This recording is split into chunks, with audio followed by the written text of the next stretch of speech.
სახელმწიფო წელს 800-მდე სტუდენტს დააფინანსებს. სახელმწიფო გრანტის გაცემის შესახებ განათლების მინისტრის მოადგილე მკოკა სეფერთელაძემ ბრიფინგზე ისაუბრა სასწავლო გრანტის სოციალური პროგრამების ფარგლებში 2010-2011 სასწავლო წელს უმაღლეს საგანმანათლებლო დაწესებულებებში აკადემიური უმაღლესი განათლების პირველ საფეხურზე ან პროფესიული უმაღლესი განათლების საგანმანათლებლო პროგრამაზე ჩარიცხული გარკვეული კატეგორიის სტუდენტებისთვის გაიცემა.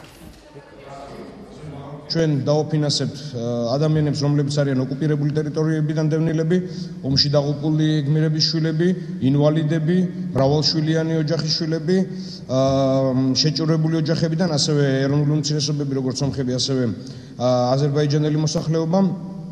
განაცხადების შევა 2010 წლის 11 ოქტომბრამდე უნდა შევიდეს.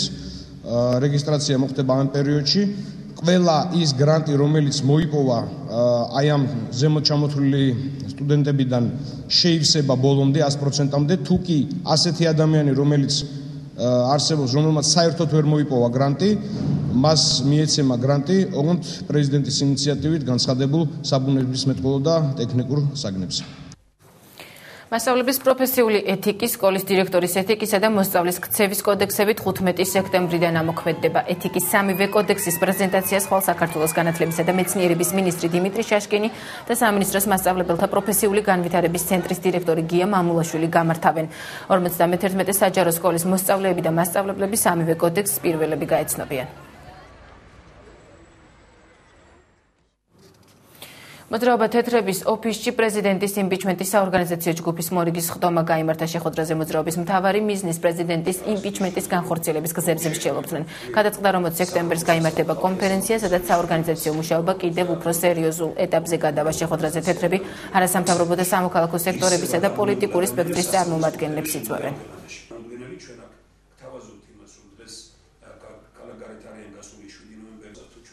ძალიან მნიშვნელოვანი გადაწყვეტილება იყო მიღებული 20 სექტემბრის კონფერენციის თაობაზე. ეს იქნება იმპიჩმენტის დამფუძნებელი კონფერენცია.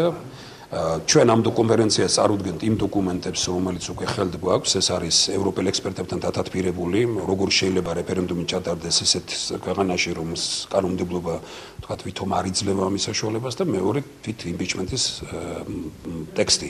ჩვენ ყველა პოლიტიკურ პარტიას, არასამთავრობო ორგანიზაციას და აი ქვეყნის თქვათ ეს მოღვაწეებს დიდი პატივისცემით მოვიწვევთ ეს გადაწყდა დღეს და თვითონ 20 სექტემბრის შეხვედრა გადაწყვეტს, როგორ განვავითაროთ შემდგომში მოვლენები. მუშა ჯგუფის შეხვედრა, რომელიც მიზნად ისახავს დაიწყოს პროექტი არსებული რეჟიმის უკანონოებებისაგან და უკეთურებისაგან გამიჯვნისა, დაიწყოს პროცესი იმპიჩმენტისა, რომელიც სამართლებრივ ბაზას შექმნის იმისათვის, რომ არსებული რეჟიმი შესაბამისი დანაშაულებრივი ქმედებების გამო იყოს დაჟილი როგორც პოლიტიკურად, ასევე ხალხის მხრიდან უნდობლობის გამოცხადებით. დობის საკითხის დაყენება ხალხის მიერ, ანუ საზოგადოების დიდი ნაწილის მიერ, ვინც მიიჩნევს, რომ ხელისუფლებას არ აქვს ნდობის მანდატი და არ გამოხატავს ხალხის განწყობას. ეს არის არა მარტო პოლიტიკური, არამედ სამართლებრივი პროცედურა. კონსტიტუციით ხალხი არის ხელისუფლების წყარო და ხალხი ახორციელებს სხვადასხვა ფორმით დემოკრატიის თავისი უფლებამოსილების და ძალაუფლების დემონსტრირება. სწორედ ესეთი ერთ-ერთი ფორმა არის დიდი სახალხო შეკრება, რომელიც დასვამს საკითხს ნდობის ან უნდობლობის ხელისუფლების მიმართ. ევროპის 2012 წლის ჩემპიონატის საკვალიფიკაციო ეტაპის F ჯგუფში საქართველოს ეროვნულმა ნაკრებმა მეორე შეხვედრა გამართა. თბილისის ბორის პაიჭაძის სახელობის ეროვნულ სტადიონზე გამართული შეხვედრა საქართველოსა და ისრაელის ეროვნულ ნაკრებებს შორის ფრედ 0-0 დასრულდა. ევროპის 2012 წლის ჩემპიონატის შესარჩევი ეტაპის მატჩი საქართველოსა და ისრაელის ეროვნულ ნაკრებებს შორის თბილისის ბორის პაიჭაძის სახელობის ეროვნულ სტადიონზე ბოლომდე სავსე ტრიბუნების წინაშე გაიმართა. შეხვედრაში პირველი რეალური საგოლე მომენტი თემურ ქეცპაიას გაწვრთნილა გუნდმა შექმნა. გოგიტა გოგუამ საჯარიმო დარტყმა დაახლოებით 35 მეტრიდან შეასრულა. გოლისაგან სტუმრები ძელმა იხსნა. ამის შემდეგ მთელი შეხვედრა საქართველოს ეროვნული ნაკრების უპირატესობით წარიმართა. ისრაელის ეროვნული ნაკრების ფეხბურთელებმა შეხვედრის განმავლობაში სახიფათოდ მხოლოდ ერთხელ დაარტყეს. მატჩის შემდგომ გამართულ პრესკონფერენციაზე საქართველოს მთავარმა მწვრთნელმა ვერ მოგების ერთ-ერთ მთავარ მიზეზად ეროვნული სტადიონის უხარისხო ბალახი დაასახელა. მე მინდა დიდი მადლობა გადავხადო ყველა იმ ფეხბურთელს, რომელიც დღეს მინდორზე გამოვიდა. კარგი იყო, რომ გამოვიდნენ და დადეს 100%. ძალიან ძელია მოთხოვა ფეხბურთი თამაში როცა თამაშობ ასეთ ყანაში, როგორც ყანაში ჩვენ ვითამაშეთ დღეს ფეხბურთი რა. იქ შეუძლებელია ფეხბურთის თამაში. სიმართლე გითხრა, ჩვენთვისაც მოულოდნელი იყო რა, ასეთი მინდორი. ლაპარაკი საქმე არ კეთდება რა, საქმეა გასაკეთებელი და რამე ისაც არაფერს არ ვიტყოთ რა, უბრალოდ მინდა რომ იყოს ნორმალური პირობები რა, უბრალოდ სხვენია 2010 წელია, თავდება 2010 წელი, მალე 2010 წელი მინდორზეა კიდე საუბარი რა, უბრალოდ სირცხვილი. მეორე ტაიმის დასაწყისში ქეცბაია მიაშვილის ნაცვლად მოედანზე დავით სირაძე შეუშვა. შეხვედრის მეორე ნახევარის ქართველთა უპირატესობით წარიმართა. ბოლო წუთებზე საქართველოს ეროვნული ნაკრების ფეხბურთელებმა ორი კუთხურის ჩაწოდების უფლება მოიპოვეს, მაგრამ ერთსეთ შემთხვევაში გოლის გატანა ვერ მოახერხეს და საბოლოოდ შეხვედრა ფრედ 0-0 დასრულდა. შედეგით კმაყოფილი ვარ. საქართველოს თამაში ძალიან გამოასწორა. თქვენმა ნაკრებმა საინტერესო ფეხბურთი აჩვენა. დაცვაში საიმედოდ გამოიყურებოდა, რასაც გილოცავთ. ჩემი აზრით აქ თამაში ნებისმიერ ნაკრებს გაუჭირდება. კმაყოფილები ვართ, რომ თბილისიდან ერთი ქულამი გვაქვს. რაც შეეხება საქართველოს ეროვნულ ნაკრებს, მე ვთვლი, რომ თქვენ ძალიან კარგი გუნდი გყავთ. ისინი ძლიერები არიან როგორც დაცვაში, ასევე შეტევაშიც.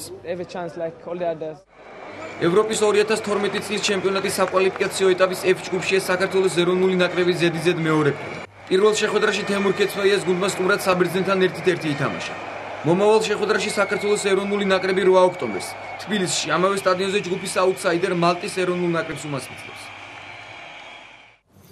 0-2 ამ ანგარიში დასრულდა საქართველოსა და სომხეთის ფეხბურთელთა ახალგაზრდული ნაკრებების დაპირისპირება. შეხვედრა გუშინ საღამოს 7 საათზე მიხეილ მესხის სახელობის ლოკომოტივის სტადიონზე გაიმართა. ევროპის ჩემპიონატის შესარჩევი ეტაპის მატჩი სომხეთის სასარგებლოდ დასრულდა. პირველი ტაიმი ჩვენი გუნდის უპირატესობით სწრაფი ტემპით მიმდინარეობდა, თუმცა თამაშის დასაწყისში სომხებსაც ჰქონდათ ხელსაყრელი მომენტები. თამაშის ხასიათი არც მეორე ნახევარში შეცვლილა. ბოლო დამატებულ 3 წუთში სტუმრებმა 2 კონტრშეტევა განახორციელეს და შორი მანძილიდან 2 გოლი გაიტანეს. ამგვარად საქართველოს ნაკრებმა მეორე ადგილი დაკარგა და პლეი-ოფში გასასვლელი მიზერული შანსი ხელიდან გაუშვა. სომეხმა ფეხბურთელებმა გამარჯვება ეროვნული ცეკვით აღნიშნეს, რამაც ქართველების გაღიზიანება გამოიწვია და მატჩის დასრულებისას მოედანზე ინციდენტი მოხდა, თუმცა ვითარება დროულად განიმხდა. თურქელმა ფეხბურთელების სტადიონიდან გაიყვანეს. ინციდენტში პოლიცია არ ჩარეულა. საქართველოს სომხეთის ფეხბურთელთა ახალგაზრდული ნაკრებების მატჩს თბილისის მერი გიგი უგულავა და სპორტისა და ახალგაზრდობის საქმეთა მინისტრი ლადო ვარძელაშვილიც ესწრებოდნენ. ამ შედეგს არავინ არ ელოდებოდა. ველოდებოდით მოგებას, იმიტომ რომ ქონდა მაგის ყველანაირი მონაცემი. წარსული თამაშებიც, ამის წინა თამაში თურქებთან და ყველაფერი რა. მოხდა რაღაც ეთყობა რა.